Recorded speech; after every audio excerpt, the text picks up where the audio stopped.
आज इच्छा झाली होती फ्रेंच फ्राय खाण्याची, तर म्हटलं चला बनवूया घरीच फ्रेंच फ्राय. परंतु घरामध्ये पडलेली होती छोटी बटाटी, मग काय आकार ना उकार काही दिला नाही, परंतु टेस्टला मात्र फ्रेंच फ्राईज लागणार आहेत.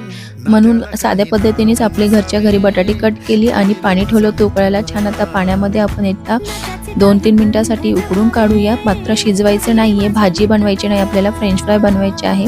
त्यासाठी मीडियम फ्लेवर आपण तेल गरम करायला ठेवलं होतं. तेलही गरम झालं होतं. आता म्हटलं चला कॉर्नफ्लॉवर छान आता बटाट्यामध्ये मिक्स करून घेऊया. याने फार क्रंची बनतात बटाटे. मस्त फ्रेंच फ्राय सारखेच लागतात, टेस्टी एकदम. आणि छान आता तेलही गरम झालं होतं. छान आता याला आपण तेलामध्ये फ्राय करून घेऊया एकदम मस्त. आणि खाण्यास एकदम फ्रेंच फ्राय सारखेच लागतात. तुम्ही नक्की ट्राय करा. कारण हे फ्रेंच फ्राय आहे ना, ते काय लोकं करतात फ्रीझरमध्ये ठेवतात. फार महिनाभर 2 महिने वगैरे असे ठेवतात. परंतु आपण लगेच फ्राय करतो आहोत.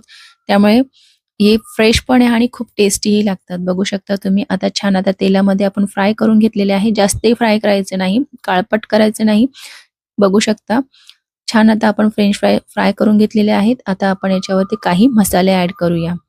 याच्यावरती टाकली आपण काळी मिरपूड, थोडीशी लाल मिरची टाकायची आहे, थोडंसं आपलं काळं मीठ असतं ते टाकायचं आणि चाट मसाला वगैरे टाकायचा. छान टेस्टला लागतं.